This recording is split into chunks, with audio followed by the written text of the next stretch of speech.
పబ్బుల్లో music play చేసే డీజేలు drug ప్లెడ్లర్ గా మారడం షాకింగ్ గా మారింది. మ్యూజిక్ సెట్టింగ్స్ ను మార్చి పబ్బుకి వచ్చే యువతను ఉర్రూతలూగించే డీజేలు మత్తు పదార్థాల రవాణాలో కీ రోల్ పోషిస్తున్నారు. ఓవైపున డ్రగ్స్ పైన పోలీసులు ఉక్కుపాదం మోపుతున్నా డీజేలు తీరు మార్చుకోవడం లేదు. ఇటీవల పట్టుబడిన డ్రగ్స్ కన్స్యూమర్లు ప్లెడ్లర్లలో ఎక్కువ శాతం డీజేలే ఉన్నారు.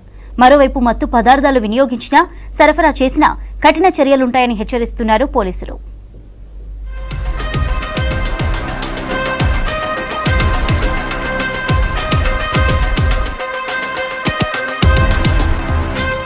పబ్బుల్లో మ్యూజిక్ ప్లే చేసి డీజేలు డ్రగ్స్ సరఫరాకు కేర్ ఆఫ్ అడ్రస్ అవుతున్నారు. మణికొండ కేవ్ పబ్ ఘటనతో పాటు ఇటీవల జరిగిన పోలీసుల రైడ్స్ లో పట్టుబడిన వారిలో ప్రధాన నిందితులుగా డీజేలే ఉన్నారు. పబ్బుల్లో పనిచేసే డీజేతో కలిసి మ్యూజిక్ పార్టీని ఏర్పాటు చేశారు కేవ్ పబ్ యాజమానులు. ఈ పార్టీ కోసం మరో 2 డీజేలను కూడా రప్పించారు. పోలీసుల రైడ్ లో డ్రగ్స్ తీసుకుని పట్టుబడ్డారు డీజేలు. మొత్తం 25 మంది డ్రగ్స్ తీసుకున్నట్లు తేలగా వారికి డ్రగ్స్ సరఫరాలో డీజేలే కీలక పాత్ర పోషించారని తెలిపారు పోలీసులు.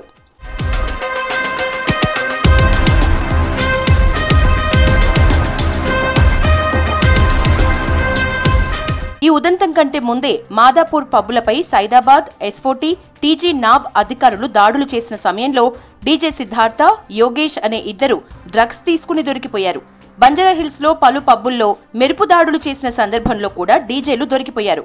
మొదట అఖిల్ అనే డిస్క్ జాకీని పట్టుకున్న పోలీసులు అతని దగ్గర ఉన్న 2.65 గ్రాముల MDMA డ్రగ్స్ ని స్వాధీనం చేసుకున్నారు. ఈ డ్రగ్స్ మూలాల గురించి ప్రశ్నించగా ఇబ్రహీంపట్నానికి చెందిన సన్నీ అనే వ్యక్తి సరఫరా చేశాడని అఖిల్ తెలిపాడు. ఈ ఇన్ఫర్మేషన్ తో ఇబ్రహీంపట్నంలోని సన్నీ నివాసంలో సెర్చ్ చేయగా 12 గ్రాముల MDMA లభ్యమైంది. ఈ మేరకు ఎన్ఫోర్స్మెంట్ అధికారులు కేసు నమోదు చేశారు. గ్రాము MDMAను 5,000 రూపాయలకు అమ్ముతున్నట్లు పోలీసుల విచారణలో వెల్లడైంది.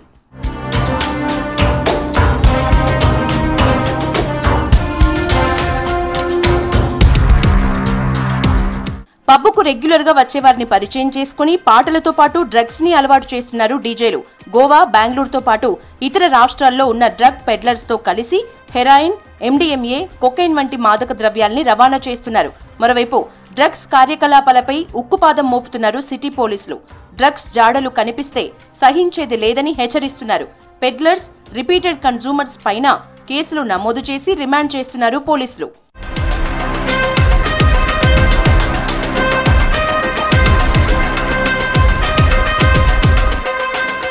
సిటీలోని పబ్బుల్లో విస్తృతంగా తనిఖీలు చేస్తున్నారు పోలీసులు. డ్రగ్స్ సరఫరా చేసినా, వినియోగించినా కఠిన చర్యలు తీసుకుంటామని హెచ్చరిస్తున్నారు.